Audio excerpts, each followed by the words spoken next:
Olá, sociedade! Tava aqui comentando que hoje que é uma live assim tão de pertinho, era até pra ter passado batom. Mas estamos aí, né? Sem batom, enfim. Vamos começar a esperar a sociedade chegar. Hoje a nossa live vai ser especial Tira Dúvidas. Então já recebi aqui várias perguntas. Tô aqui com o meu caderninho, minha agenda, já anotei tudo aqui, vou estar olhando aqui pro meu caderno para eu estar respondendo. E vocês podem estar fazendo perguntas aqui também. Não coloquei aqui na ordem, fui colocando tudo aqui na ordem, assim, por assunto. Já coloquei aqui tudo misturado, vou entrar em alguns assuntos, vou voltar, enfim.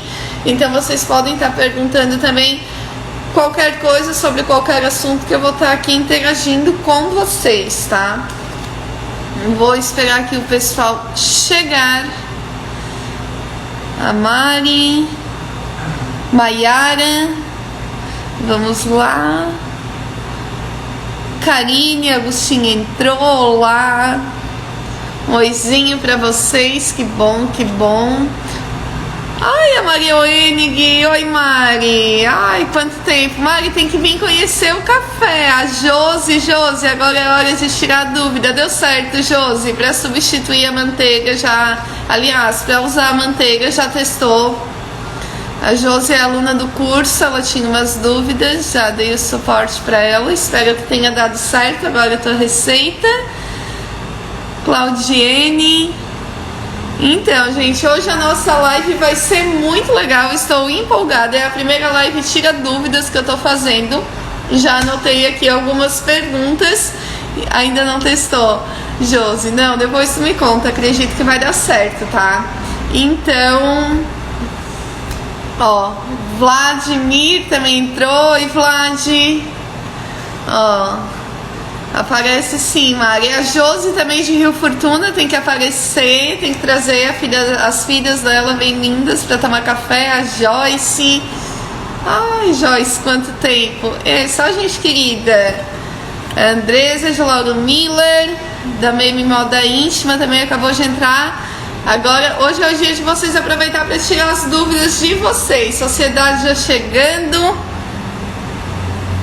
Bem-vinda kombucha, que legal, todo mundo aí. Vamos lá então.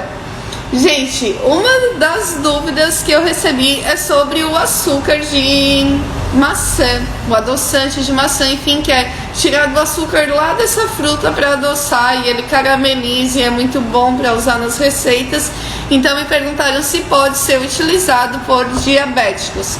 Fui atrás de pesquisar, também tinha essa dúvida, também cheguei a pensar em utilizar, mas não é algo indicado para a gente consumir. No caso de uma pessoa diabética, enfim, ele também vai elevar a insulina. Então a primeira dúvida é essa, a gente sempre quer, muitas vezes, opa, tem que virar aqui minha câmera para depois esse vídeo aqui pro YouTube, então peraí, tá bom assim também. Agora eu vou ler vocês de ladinho, daí quando vocês conversar comigo.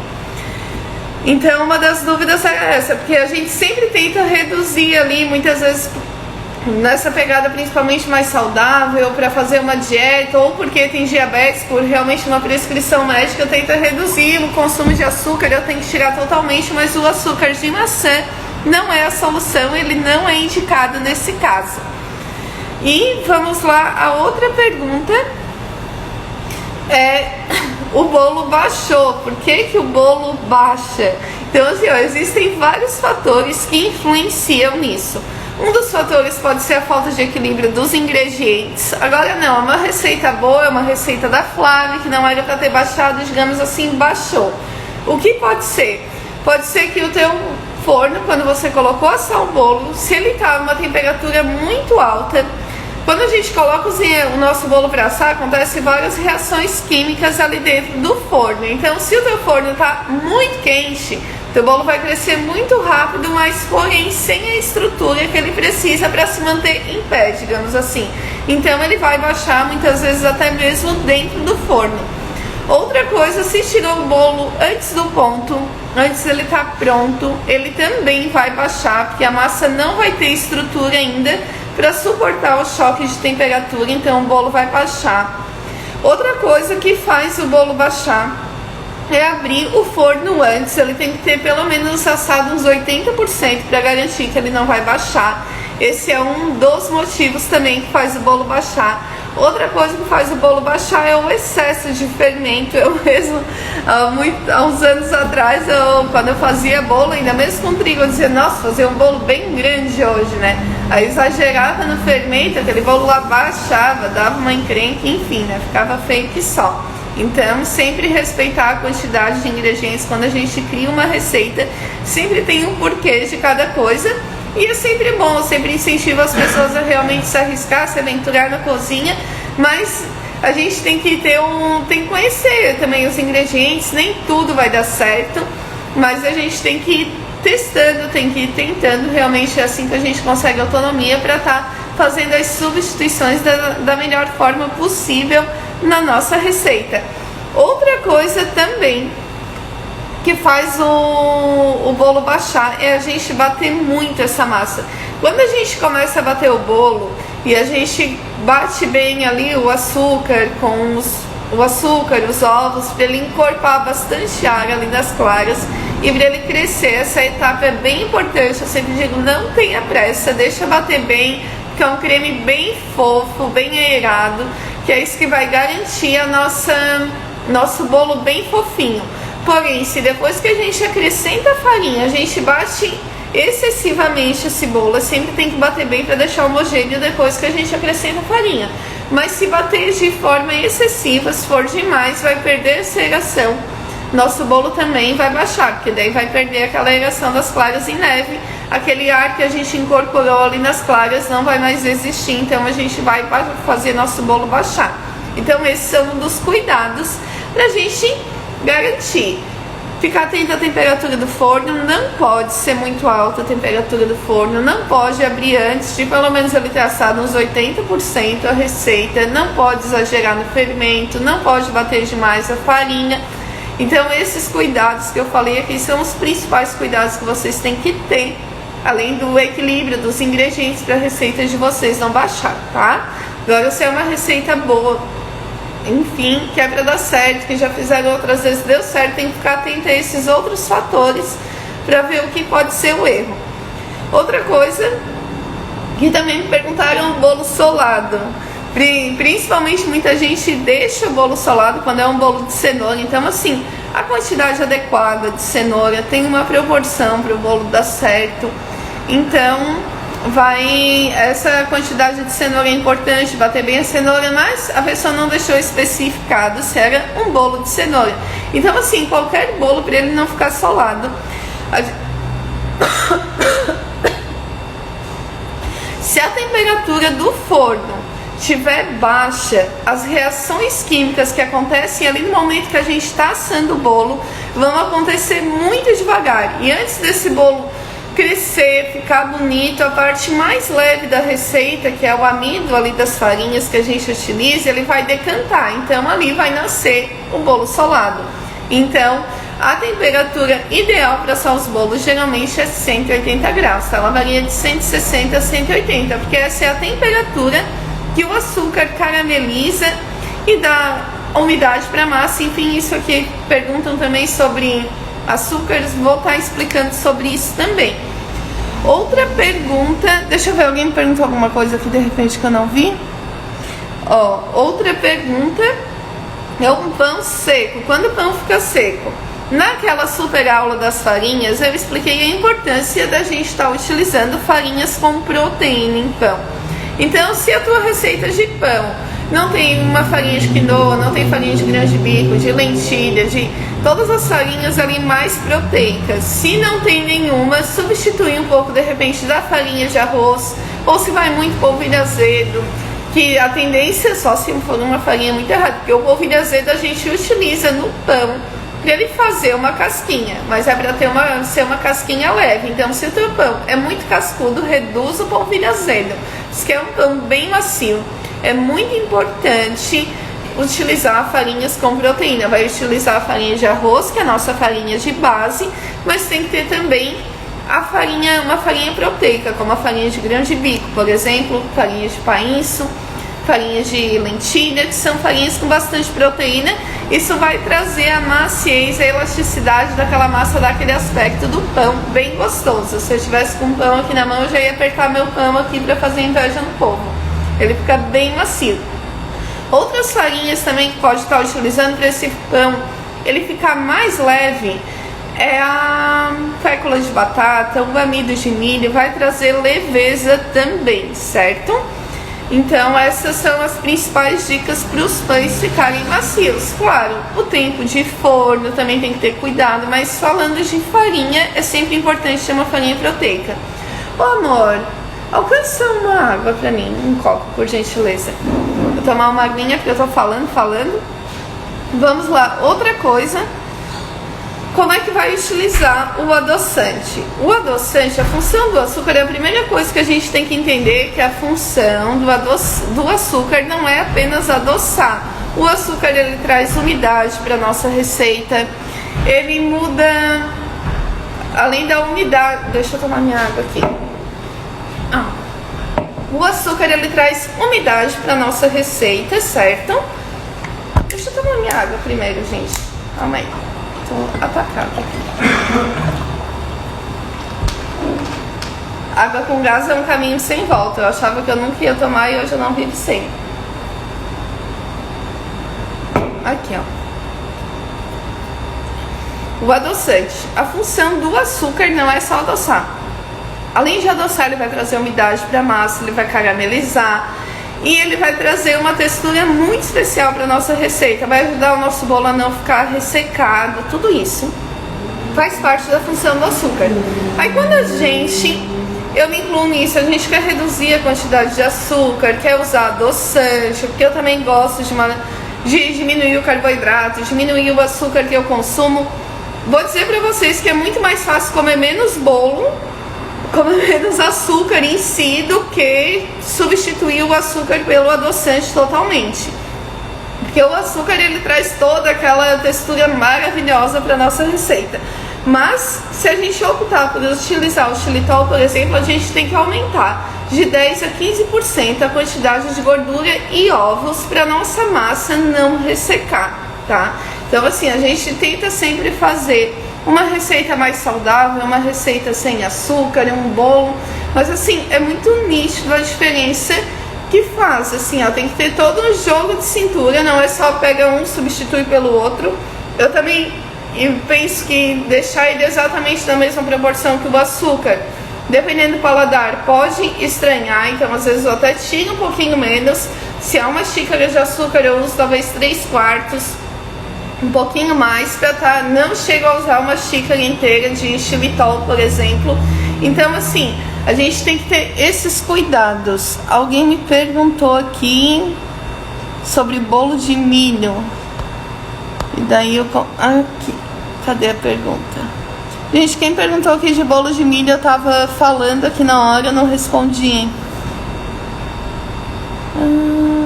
Vamos ver. Entraram. Tô tapando a câmera, não pode. Tá. Oi, Cris. A Cris chegou, todo mundo chegou, que legal. Eu acho que esse horário das 19h29, 18h29 é melhor pra nossa live, né? Não encontrei aqui a perguntinha, qualquer coisa pergunta de novo. Oi, Lili, tudo bem? A Lili tá sumida, tem que aparecer aqui no café, Lili. Então tá. Outra coisa que me perguntaram ali, como substituir o açúcar. Me perguntaram também, quem está iniciando uma produção em casa das suas comidas, qual forno deve utilizar? Muita gente tem em casa aquele forno convencional a gás. A maior dificuldade de se trabalhar com forno a gás, eu acredito que aquele não aquece por igual, em cima e embaixo. Então a gente tem que usar sempre a grade ali do meio, para estar tentando equilibrar esse calor. Então assim, dá para usar? Dá, mas se a tua intenção é ter uma produção grande, que vai encher o forno, se não chegou nesse nível ainda, já está acostumado a usar ele, continua nele.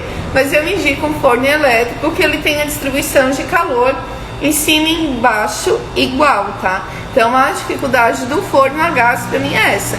Um melhor forno, que ainda nem esse eu tenho um forno a gás, que ele é industrial ali, tem aquela...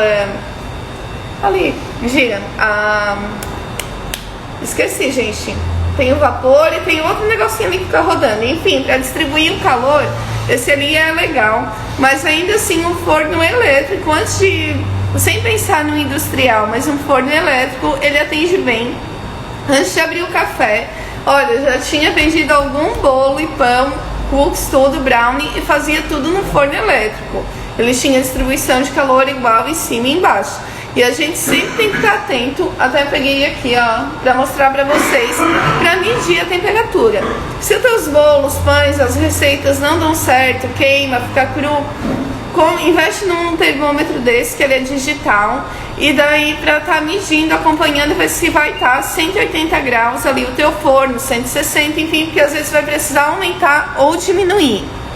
Ó, gostaria de saber se o creme de leite que você usa é normal ou de soja, se você usa manteiga ghee. Utilizo manteiga ghee. O creme de leite de soja nunca utilizei. Utilizo creme de leite normal sim, nas receitas que são...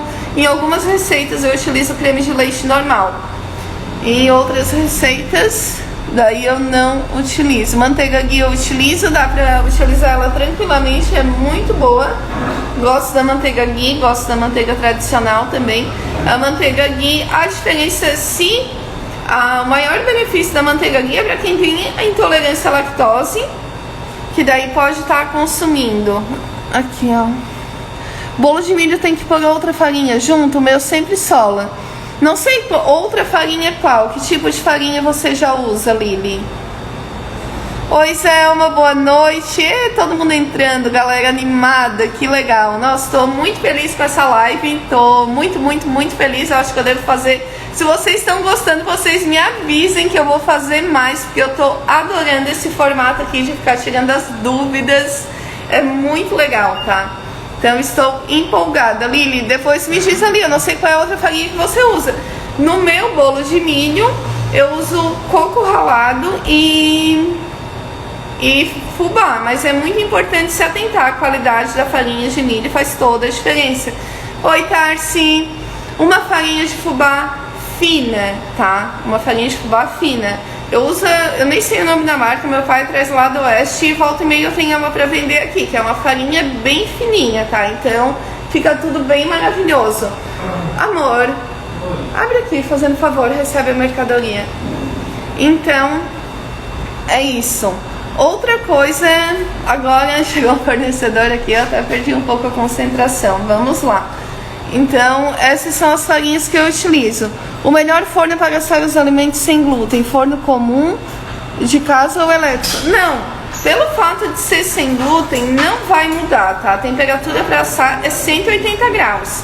Mas o que tem que cuidar é se o teu forno realmente vai estar assando a 180, é saber trabalhar com ele, tá? Pelo fato de ser sem glúten, o forno não vai mudar. O que a gente tem que ter a percepção é se a temperatura ali tá adequada, tá ajustada aos 180 graus, que geralmente é a temperatura que a gente precisa assar. Ah, você é alérgica tem o creme de leite de coco que pode ser utilizado para quem é alérgico à soja também. Já usei bastante. Tem o leite condensado da Soy Milk, que é muito bom também, já usei bastante. Tem para vender nos mercados, até aqui em Orleans, que é uma cidade bem pequena, tem, relativamente pequena, tem. E também eu encontro muito dessas coisas na internet. Muitas vezes a gente não encontra as coisas aqui na cidade. Enfim, eu faço muita compra no Mercado Livre, nos sites afins, eu pesquiso o fornecedor e vou atrás dele. Então a gente consegue bastante coisa. Ó, aqui fala um pouquinho sobre a contaminação cruzada. Que legal. Ó, contaminação cruzada, gente, é assim. Ela importa para quem é celíaco. Então, ou para quem assim, ó, tá há muito tempo. Vou falar pela minha experiência, tá? Quem é celíaco, quem tem a doença celíaca, tem que cuidar realmente da contaminação. Porque o fato de não cuidar da contaminação, o menor traço do glúten, vai afetar a saúde dessa pessoa. Às vezes essa pessoa pode passar mal, ter vários dos sintomas ali da sua sensibilidade ao glúten, No meu caso, eu ia parar no hospital, eu tinha uma dor de cabeça insuportável, eu tinha enjoo, tinha cólica, assim, que só faltava me jogar no chão e me entregar para Deus, dizer assim, me leva praticamente, porque assim, é uma dor insuportável. Ou às vezes tem algumas pessoas que não têm os sintomas de dor, assim, o sintoma que ela percebe na hora, mas lá no intestino dela, a contaminação do glúten está ali prejudicando as velocidades do intestino e vai trazer a longo prazo uma série de problemas, inclusive pode causar câncer do intestino. Então, quando a gente trabalha com comida livre de glúten, quando a gente vende o nosso produto sem glúten, ele tem que ser sem glúten real oficial. Diferente de quando a gente produz em casa, que a gente vende só para um pequeno público e a gente diz, não, todo mundo sabe que tu faz em casa aquela coisa. Aí tu pode dizer, ah não, ó, aqui em casa a gente manipula trigo, isso, a pessoa vai te perguntar. Agora, quando a gente trabalha com um público celíaco, que a gente coloca o nosso produto numa prateleira, no mercado, numa loja de produtos naturais para vender, a gente tem que ter todos os cuidados. Quem tem a sensibilidade ao glúten não celíaca, ela pode consumir com traços de glúten, por exemplo, aquela aveia que vem, todos os a granéis que vende nas lojas de produtos naturais, eles têm contaminação cruzada. Se a pessoa tem a sensibilidade ao glúten, se ela come essas coisas e não faz mal, tá tudo bem. Agora, se a pessoa tem doença celíaca, ou ela compra aqueles pacotes fechados, que já vem embalados, que geralmente são mais caros. E aqui no café, o nosso granel, a gente já utiliza tudo sem a contaminação cruzada. Enfim, a gente compra os nossos pacotes fechados, usa na produção e vende aqui. Por isso que eu não tenho uma granel tão grande. Eu vendo apenas os mesmos produtos que eu utilizo aqui na produção por conta da contaminação cruzada, porque eu não compraria algo muito grande ou fracionado para vender sem contaminação aqui, que daí a validade não ia durar, ou vender alguma coisa aqui com contaminação, porque eu já trabalho tudo sem glúten, então eu não ia misturar. Deixa eu... A Tarsi. Eu tive alergia severa na pele devido ao glúten. Nenhum médico descobriu. Depois de 10 anos descobri que era do glúten, graças a uma pessoa de uma loja de produtos naturais. Exatamente. Gente, o que tem... Assim, ó, eu até parei. Quando eu descobri a minha doença celíaca e eu comecei a fazer esses produtos para vender, eu gravava lives, eu era testemunha do Viver Sem Glúten. Porque assim, não, assim, ó, só quem para de comer uma semana, 2 semanas, um mês para entender o que é que o glúten faz no nosso corpo. Muda totalmente o espírito, eu falo por experiência própria. Então assim, ó, tudo bem que eu já tinha essa sensibilidade, já tinha doença celíaca, mas as outras pessoas que vêm aqui no café, que retiraram, também dizem assim, a diferença que faz. Muitos casos de infertilidade estão ligados ao consumo do glúten. Eu conheci uma pessoa que ela tinha esclerose múltipla, ela já tinha perdido o movimento da perna, do braço, ela estava super debilitada. Daí, só muitos anos atrás, uma nutricionista, quando muito pouco se conhecia sobre o glúten, uma abençoada nutricionista disse para ela, tira o glúten. Ela tirou o glúten e hoje ela tem todos os movimentos do corpo. E ela já estava toda debilitada, ela não tinha mais movimento das pernas e de um braço. Então assim, ó, são coisas que eu evito falar, porque as pessoas acham que eu sou louca. Então assim, parei de falar, mas é super verdade. Assim, ó, tem vários relatos de casos, lúpus é outra coisa. Todas as doenças autoimunes estão relacionadas ao consumo de glúten, até onde eu estudei. Há controvérsias, mas assim, eu tiro muito pela minha experiência, né? Então, assim, os estudos às vezes não chegaram onde eu cheguei, né? Então, assim, tem alguns estudos, não sou médica, não tenho uma formação na área, então vou ser bem cautelosa no que eu tô falando, assim.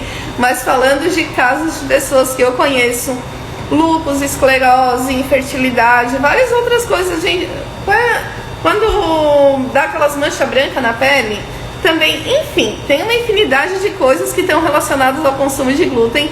Então, assim, eu já falei muito sobre isso. Hoje eu parei de falar, porque senão eu pareço a doida do Viver Sem Glúten. Então, assim, hoje que, não sei se vocês sabem, eu vivi um milagre ali na minha vida. Pela graça de Deus fui curada, porque já teve um tempo que eu não podia comer glúten, não podia comer nada de leite, não podia tomar café, não podia tomar chá verde, não podia comer oleaginosas, enfim, eu tava praticamente, né, não podia comer nada, tava muito, muito sensível. Eu comecei a rezar, enfim, vivi um milagre na minha vida. Quem acredita, acredita, enfim, né?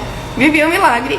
E daí, hoje, volta e meia, eu como de forma bem esporádica. Às vezes eu vou no rodízio de pizza, ou eu como alguma coisa assim, mas são coisas bem específicas. Então, porque mesmo podendo comer, hoje eu parei de comer porque eu não podia comer, então passei a pesquisar e entender as coisas. Mas hoje eu evito o máximo comer, porque eu sei o mal que faz, e eu também eu percebo a diferença no meu corpo, o funcionamento do intestino, o humor, o inchaço. Então eu sou realmente uma pessoa vaidosa, eu gosto de cuidar de mim, de cuidar da minha saúde, de me sentir bem. Então, assim, tudo que eu posso fazer para melhorar a minha saúde, eu faço. Se às vezes eu acho que eu tenho que ir na terapia, eu vou. Se eu tô com uma dor, eu vou fazer massagem. Eu não deixo de forma nenhuma de cuidar da minha saúde. Então, eu valorizo isso e não quero sofrer tudo que eu já sofri.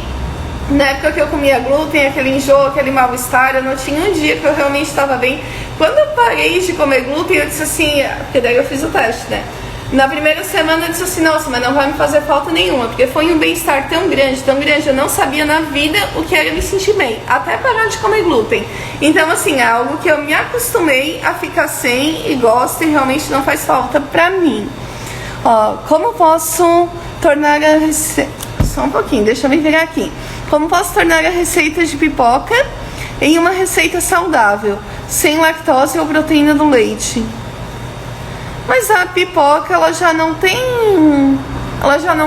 glúten e também não tem leite. Eu não entendi a tua pergunta, Bia.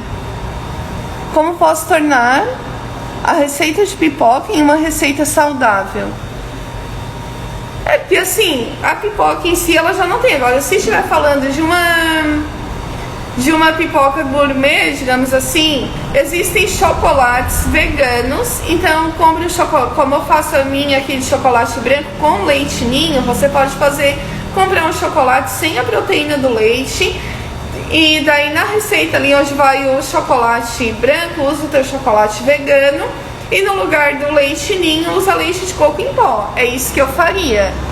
Então leite de coco em pó também é super saboroso e gostoso. Ó, eu melhorei hoje melhorei da alergia, graças a Deus. Mas o intestino estou tratando hoje com um terapeuta quântico. Que legal. Não, a gente consegue... Hoje, assim, a informação tá de rolo na internet. Claro que não substitui muitas vezes uma consulta, mas a gente consegue bastante informação ali e tem um direcionamento. Porque os médicos, assim como a Tárcia, eles também não descobriam. Eu vivia com dor, eu ia no hospital direto, passando mal no pronto-socorro, assim. Eles apertavam a minha barriga e diziam assim, é gases, é gases. Eu até brinco assim, poxa, eu não sou feita de peido. Toda a vida eles só sabiam dizer que era gases. Aí até que eu fui pesquisar na internet e dizer assim, ó, eu acho que é isso aqui que eu tenho. Aí fui lá e falei pro médico. Porque eles por si só não tinham expertise, a mãe ali de descobrir o que eu tinha. Então aqui, ó. Na outra live eu ensinei bolos de abacaxi. Então vamos lá, continuando aqui. Tô adorando a interação de vocês, muito legal. Com certeza esse modelo de live vai se repetir, tá? Então aqui, ó, o forno para iniciar a produção, já expliquei. Como eu disse ali, o forno para fazer as receitas sem glúten não muda, tá? A menos, se o teu forno... Outra coisa que importa quando se vai fazer uma produção sem glúten é o forno, tá? O glúten ali, voltando a falar da contaminação cruzada, que a gente emendou um assunto no outro, todos os utensílios, o glúten, assim, ele impregna nas coisas. Então, quando a gente vai fazer algo sem contaminação, a gente troca tudo, as vacias, o forno, forma, tudo que a gente utilizou com glúten não serve para uma produção para vender o teu produto sem glúten. Se tu vai fazer para ti, que tu tá tirando glúten, tu consumiu glúten até hoje, e daí tu vai começar a tirar o glúten da tua vida, enfim, outras coisas, daí é outra situação. Mas se tu quiser utilizar o teu material ali da tua casa, com contaminação e tudo isso, não tem problema. Mas se você vai fazer para vender, tem que fazer ele sem contaminação. Se você for vender ele realmente sem glúten, enfim, esses são os cuidados principais que a gente tem que ter, tá? Eu comecei a produção em casa, graças a Deus, minha família não me tocou de casa, porque assim, transformei a casa da minha mãe aos poucos numa indústria. tirei todo o espaço dela dos armários, enchi de farinha, estoquei tudo lá, enfim. Todo mundo andava de touca dentro de casa, era uma loucura. Então, assim, mas graças a Deus hoje tem um espaço aqui do café, tem uma estrutura maravilhosa para trabalhar. Graças ao apoio que eu tive da minha família, que não me mandou embora, porque eu incomodei bastante lá em casa, produzindo em casa. Mas hoje já está tudo resolvido. Adorando. Ai, que legal, que legal, que legal. Vocês aqui participando comigo. Ó. Fui um médico até fora do Brasil, mas na época não era comum a doença celíaca. Pois é, hoje muito mais se sabe sobre doença celíaca. Tá mais fácil, as pessoas estão cada vez mais ligadas, né? Então, eu também, graças a Deus, te seguir, que eu tô aprendendo a me alimentar direito, que não posso comer nada que tem glúten. Ai, Cris, que legal. E pra Cris ainda, que bom que eu tô te ajudando. A Cris, ela é confeiteira tradicional, ela me mandou as fotos do bolo que ela faz, a coisa mais linda. Então, realmente, aí tu vai poder manipular, mas não vai poder comer, né? Então tá, gente, que legal a interação de vocês, ó. Outras perguntas que me mandaram. A farinha para substituir a farinha de amêndoas, que a menina ela tem sensibilidade a amêndoas. Falando numa substituição de substituir de igual para igual, a farinha que se equivale em estrutura à farinha de amêndoas é a farinha de avelãs. Se quiser utilizar farinha de castanha de caju e farinha de amendoim, que elas são saborosas também. A de castanha de caju, meu Deus, é maravilhosa, mas elas combinam mais com receita doce. A farinha de amêndoas e avelã são as mais neutras, por isso são as que a gente mais costuma usar, tanto na panificação quanto na confeitaria. Elas têm um sabor mais neutro. Então, se você não pode consumir a de amêndoas, não quiser utilizar a de avelãs, vamos supor, quero substituir por farinha de amendoim. A farinha de amendoim, ela tem muito menos gordura que a farinha de amêndoas. Então, para reequilibrar essa receita, você vai acrescentar 15% de gordura para compensar a gordura da farinha de amêndoas que você vai estar deixando de utilizar. E se você quiser... Meu Deus do céu. E se for para utilizar farinha de nozes, farinha de macadâmias, que ela tem mais gordura do que a farinha de amêndoas, aí você reduz 15% a quantidade de gordura, certo? Então, quem me perguntou ali sobre a farinha, para substituir, tem que ter sempre esse jogo de cintura de saber, não, essa farinha aqui, as que se equivalem é farinha de amendoim e farinha de castanha de caju, que elas têm menos gordura. Depois farinha de amêndoas e macadâmias, farinha de castanha de caju e macadâmias, elas têm uma semelhança entre a quantidade de gordura, pode substituir uma pela outra. E a farinha de amêndoas e avelã, certo?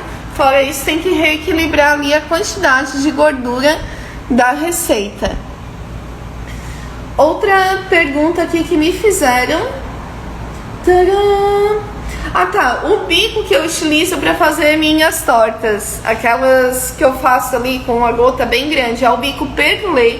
Então, até me deu a ideia quando eu recebi essa pergunta de fazer uma live mostrando as técnicas ali, o que eu uso para decorar. O que eu gosto mesmo, a minha paixão é o bolo pelado. Se for para fazer espatulado, com chantilly, por exemplo, eu sempre vou fazer ele semi-espatulado, que é a maneira que eu mais gosto. Mas é o bico perlê, que ele é um bico grande assim, tem a abertura dele bem grande. E daí eu utilizo aquele bico, é o perlê, é o que eu mais utilizo, tá? E um M também, mas no geral, mas eu sou apaixonada, a doida pelo bico perlê, então eu utilizo muito ele, é o que eu mais uso. Outra coisa, bolo sem glúten e sem gosto. Qual é o segredo para fazer um bolo bom? Gente, tem que ter equilíbrio nas receitas. A gente aprende mesmo praticando, pegando receita, fazendo, substituindo, estudando também sobre os ingredientes. Por isso que ali no curso que eu fiz questão de explicar a importância, a diferença entre os ingredientes, como substituir, porque senão a gente vai ser sempre refém das receitas prontas. Se der errado, se a gente quiser alterar o sabor do nosso bolo, então assim, a textura, se quer mais macio, ou a textura do pão, enfim, como que faz?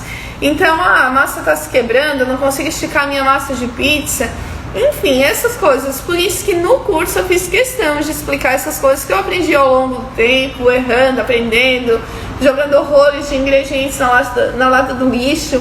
Quantas receitas eu fiz e foi direto pro lixo, que não podia, não dava nem pra comer. Então assim, não quero que vocês passem por isso. Hoje, quando eu bato o olho numa receita pronta, parece dezenas de receitas ali no meu Instagram. Só de bater o olho e olhar, eu já digo assim, não, isso aqui vai dar certo, isso aqui não dá, isso aqui pra dar certo tem que ser assim.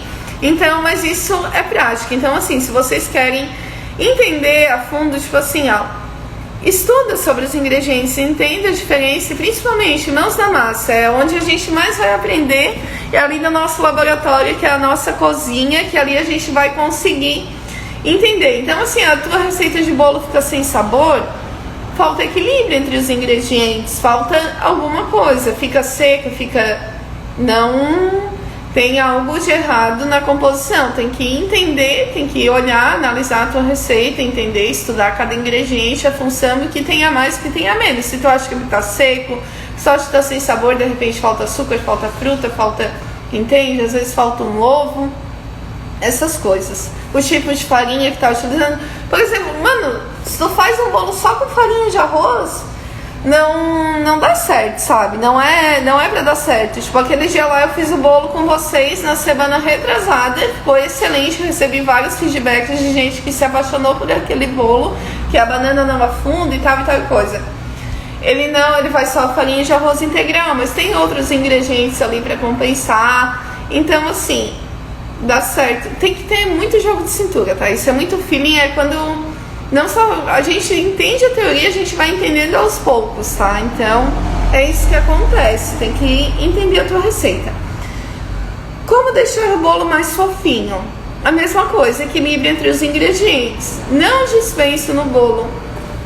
Se não, tem algumas... Eu utilizo um mix de farinha. Ele não é o único que dá certo, tá? Tem gente que faz o seu bolo sem goma xantana, que utiliza outras farinhas. Eu opto por utilizar a goma xantana porque eu não acho necessário abrir mão disso, tá? Então, eu uso a goma xantana porque ela traz uma textura semelhante ao trigo e eu acho mais fácil de fazer as receitas assim. Me acostumei assim, gosto assim, já testei outras formas, gostei, mas gosto mais dessa.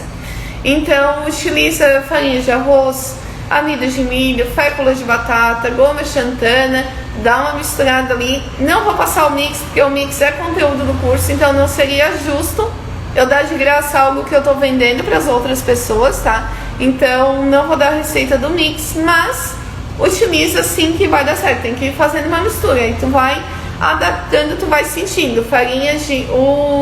A goma xantana é um pouquinho, tá? Eu vi uma ali desesperada perguntando, mas eu uso um montão, eu uso um pouquinho, tá? Agora vamos lá. Qual o melhor tipo de açúcar? Assim, não sei o melhor que essa pessoa tá, se ela se referiu se é pra saúde. Se é pra saúde, o melhor é não comer açúcar. Por mais eu como açúcar, eu vendo coisas com açúcar, mas não é algo que é pra gente comer todos os dias, tá? Deixa eu descer aqui aqui, ó. Já testei todos os bolos do curso, é difícil dizer qual foi o melhor. Todos são deliciosos. Ai, que legal. Muito obrigada, Lisandra. Ai, como eu fico feliz. Como eu fico feliz, meu Deus. É muito bom quando a gente vê as pessoas felizes assim com o resultado, porque eu preparo tudo isso com muito carinho, ensino com muito carinho. Tô muito feliz nessa nova etapa que começou tem alguns meses. Hoje eu comecei a ensinar as receitas para vocês, tá super legal. O melhor tipo de açúcar para fazer a receita, uma receita funcional, o açúcar demerara é o que eu gosto de utilizar. Ele tem um sabor neutro, não deixa aquele gosto marcante da cana como o açúcar mascavo. O açúcar mascavo ele é mais ácido, gosto de utilizar ele em bolo de chocolate, dá um efeito legal. E pela acidez que ele tem, dá uma reação boa. Mas o açúcar demerara é uma ótima opção. Recomendo utilizar o açúcar demerara triturado para ele ficar mais fininho e ele caramelizar mais rápido ali no açúcar, igual o açúcar refinado.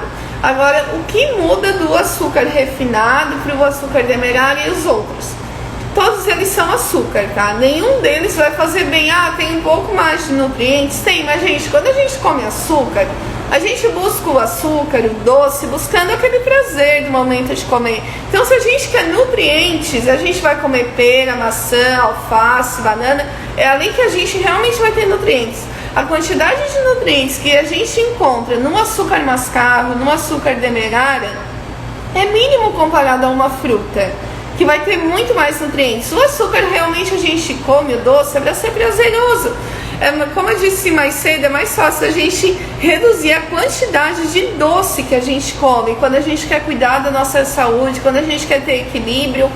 Muitas pessoas, eu vendo, tem demanda, as pessoas gostam, eu também consumo os produtos low carb, sem açúcar, mas nada como a gente adaptar o nosso paladar a consumir menos açúcar, a gente não ter aquele vício de todo dia comer açúcar. É a melhor maneira, gente, eu sou muito sincera. Sou sincera mesmo. Eu faço, eu vendo, eu consumo, eu gosto, as pessoas procuram. Mas a gente tem que ter essa ciência. Eu jamais viria aqui falar algo pra vocês que eu não acredito. A forma ideal é a gente reduzir, a gente adaptar o nosso paladar a comer menos doce, tá? Então, assim, comer doce é bom, tá? É maravilhoso, eu gosto, consumo. Às vezes reduzo também no que eu posso a quantidade de açúcar. Mas tem coisas que assim, tu quer isso, tipo, utilizar, ficar complexada, ficar pensando muito em tipo de açúcar, não é a melhor saída quando a gente está buscando uma alimentação mais saudável, tá?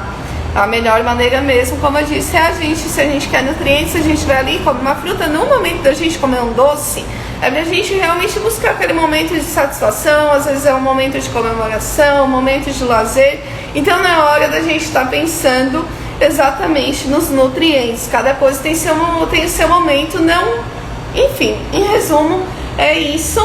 Gente, deixa eu ver se tem mais algumas. E tem mais 2 perguntas aqui, tá? Se vocês tiverem mais perguntas, podem me fazer. Continua. Aqui, ó. Quais são as farinhas sem glúten, tá? Gente, as farinhas sem glúten. O Patrick tá aqui me olhando. Aqui, ó. As farinhas sem glúten são, com exceção de aveia, que ela tem a contaminação ali, que naturalmente ela não contém glúten, mas ela, pra ser aveia ser sem glúten, ela tem que ser aquela que a gente compra separadinho, sem contaminação. A farinha de trigo, o centeio e a cevada são as farinhas ali que contêm glúten. Então, todas as outras farinhas naturalmente não tem. O que a gente tem que cuidar? O que a gente tem que cuidar são exatamente se você tem doença celíaca, olhar onde você compra essa farinha, se essa farinha vem fechada, se ela tá lá no rótulo que não contém glúten, essas coisas assim, mas se não todas as outras farinhas que vocês encontram nas casas de produtos naturais, com exceção do trigo integral, da aveia, do centeio, da cevada, todas essas outras daí são sem glúten, certo? Farinha de castanha de caju, farinha de linhaça, enfim, todas essas daí são liberadas ali nas dietas sem glúten. Outra pergunta, contaminação cruzada, como cuidar? Que era outra pergunta que alguém já perguntou aqui nos comentários, já tá explicado. Vamos ver. Gente, se você, agora eu já vou encerrando a live, tá? Espero que vocês tenham gostado. Eu amei essa live, tá? Foi, quantos coraçõezinhos, eu fico toda boba. Deixa eu ver se tem algum comentário aqui.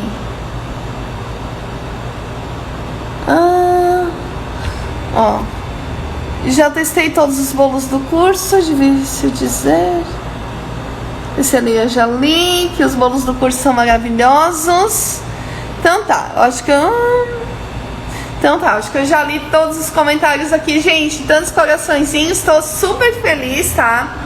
Super feliz mesmo. Janir, muito obrigada, gente, pelo carinho. A Zelma, a Luciane, a Tati. Gente, obrigada, tá, por estarem aqui comigo. Adorei. Com certeza esse formato de live vai se repetir. Eu gostei muito. A Cris, gente, tô feliz demais, tá? Muito obrigada, muito obrigada. Até a próxima segunda-feira teremos live, tá? Um beijo pra vocês e até a próxima. conteúdo